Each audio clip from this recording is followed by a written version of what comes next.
এখন একটা বিষয় নিয়ে খুব শোনা যাচ্ছে চর্চা। যে কোনো মোটিভেশনাল স্পিচ আপনারা শুনবেন, বিশেষ করে ভালো ভালো মোটিভেশনাল স্পিচগুলো সেগুলো হিন্দিতে খুব পাওয়া যায়। তো দেখবেন একটা কথা খালি বলা হচ্ছে যে হার্ড ওয়ার্ক করুন, কিন্তু তার সঙ্গে স্মার্ট ওয়ার্ক করতে হবে, কারণ স্মার্ট ওয়ার্ক ছাড়া হার্ড ওয়ার্ক সাফল্য পাবে না। তাহলে এই হার্ড ওয়ার্কের সাথে স্মার্ট ওয়ার্ককে আমাদের মেলাতেই হবে। আর এই জায়গাটাতে যাদের একটু বয়সটা 50-55 হয়ে গেছে, তারা কিন্তু এই আধুনিক ছেলে মেয়েদের থেকে পেছিয়ে যাচ্ছে স্মার্ট ওয়ার্কের। কারণ স্মার্ট ওয়ার্ক যখনই আসবে তখনই চলে আসে নেট দুনিয়ার কথা, অনলাইনের কথা, তার সঙ্গে চলে আসে বিভিন্ন যে শর্টকাটের কথা। আর এই স্মার্ট ওয়ার্ক করতে গেলে ব্রেনের খুব দরকার, ব্রেনকে কাজে লাগাতে হবে। হাত পায়ের সাহায্যে শুধুমাত্র ফিজিক্যাল পরিশ্রম করে কিন্তু স্মার্ট ওয়ার্ক করা যায় না, সেটা হয় হার্ড ওয়ার্কই থেকে যাবে। অর্থাৎ যেটা আপনার 5 মিনিটের কাজ 50 মিনিট লাগবে।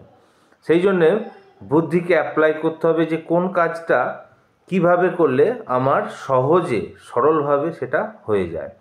এই স্মার্ট ওয়ার্কের ভূমিকা কিন্তু রয়েছে।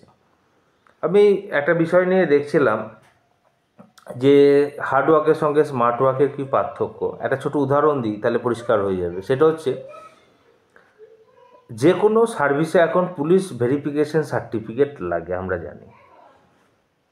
আমার দুজন বন্ধু ওই একই পুলিশ ভেরিফিকেশন সার্টিফিকেট বার করলো। একজন হার্ড ওয়ার্ক করলো, একজন স্মার্ট ওয়ার্ক করলো। যে হার্ড ওয়ার্ক করলো তার ভোগান্তি, কিছু টাকার অপচয়, আর সময়ের যে ইয়েটা চলে যাওয়া, নষ্ট হয়ে যাওয়া, সেটা হলো।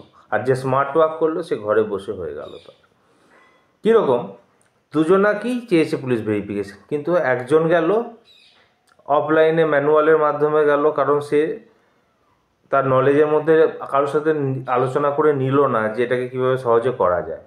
সে ঝড়ম করে গিয়ে ডাইরেক্ট গিয়ে আমাদের যে ডিআইবি রয়েছে সেখান থেকে করাতে গিয়ে অনেকটা সময় অতিবাহিত করে ফেলেছে। পরিশ্রম হলো, পয়সা নষ্ট হলো, তার কাজের জায়গায় সময় নষ্ট হলো।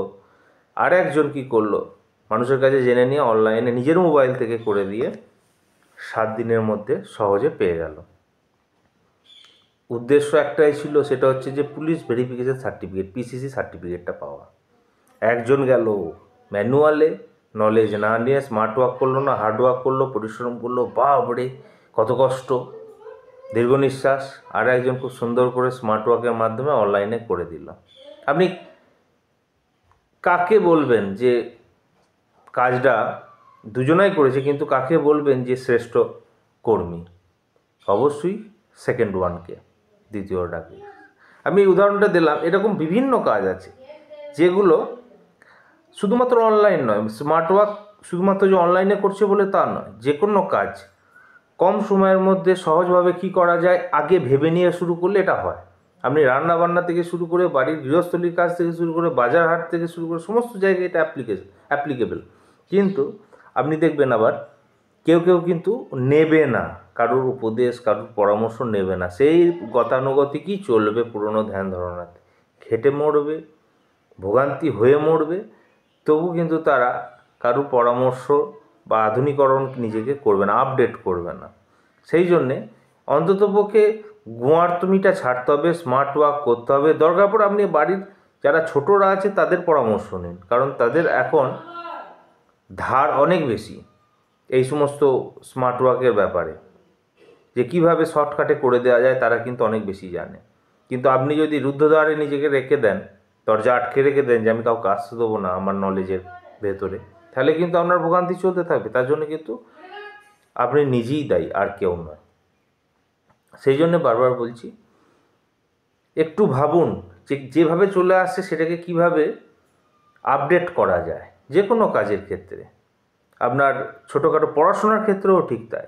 এখনকার বাচ্চাদের মধ্যে যতটা পারবেন আপডেট করে দিন, তারা যাতে করে সহজে যে কোনো নলেজকে নিতে পারে, পুরনো ধ্যান ধারণা থেকে বেরিয়ে আসতে পারে। আর কাজের ক্ষেত্রেও তাই, ব্যবসার ক্ষেত্রেও তাই। ব্যবসাটাকেও ঠিক তাই, আপডেট করুন ব্যবসার জায়গাটাকে, দোকানটাকেও সিস্টেম চেঞ্জ করুন। দেখুন গ্রোথ আসবে। আর এই গ্রোথটা যখন আপনার উপলব্ধি করবেন তখন নিজেরই ভালো লাগবে। কারণ আপনি যে ধ্যান ধারণা নিয়ে চলছেন যে আমি এইভাবে সারা জীবন চলে আসছি এইভাবেই চলবো, তাতে কিন্তু ভালো হবে না। আরও একটা উদাহরণ দিই, ডিমার্ট বলে একটা সংস্থা ছিল, আপনার হচ্ছে এই ডিমার্ট, ভিমার্ট নয়, ডিমার্ট, যেটা বোম্বের দিকে খুব চল আছে অন্যান্য রাষ্ট্রে। তো ওদের শপিং মলও কী করতো, ওরা অনলাইন ইয়েটা করেনি, ডেলিভারিটা করতো না। এতদিন ধরে গোয়ার্তুমির মতো রেখে দিয়েছিল যে আমরা মানুষ আসবে এখান থেকেই নেবে, অনলাইনে প্রসেস আমরা যাব না। এটা হচ্ছে যে ওদের মালিকের একটা বলতে পারে প্রিন্সিপাল ছিল, ধরে রেখে দিয়েছিল। যার ফলে কি হলো, আজকে যদি ডিমার্টের আপনি রেভিনিউ প্রফিট দেখেন তাহলে দেখবেন ধস নেমে গেছে। ওইটা কিন্তু কোয়ালিটি ভালো, পারচেস করার জায়গা খুব ভালো, কিন্তু তাদের ওই সার্ভিসটা অনলাইনে তারা দেবে না, ওই জায়গাটা তারা কিন্তু ধরে রেখে দিয়েছিল। সেখানে কিন্তু অনেক শপিং মল পাশাপাশি তাদেরকে ডেঙিয়ে চলে গেল, উঠে গেল। যার ফলে ওই যে বললাম নিজেকে আপডেট করেনি। নোকিয়া হারিয়ে যাওয়ার পেছনেও ঠিক একই কারণ, আপডেটিং না করা, স্মার্ট ওয়ার্ক না করা, আধুনিকরণে বিশ্বাসী না হওয়া। আমার সাকসেস যেটা এসেছে সেটা কি ওইভাবেই আমি চালিয়ে যাব, জানে না যে পরবর্তীকালে ওই সাকসেসকে কখন যে ডিস্ট্রাকশনের দিকে নিয়ে চলে যাবে, এটা কিন্তু ভাবে না। সেই জন্য স্মার্ট ওয়ার্কের চেষ্টা করবেন, চোখ কান খুলে রাখবেন, যা কিছু নতুন বেরোবে সেইগুলোকে আমার দৈনিক কাজে, আমার দৈনিক জীবনে কিভাবে কাজে লাগিয়ে নেওয়া যায় এটা নিয়ে ভাববেন, তাহলেই দেখবেন এই সমস্যাটা হবে না। নমস্কার।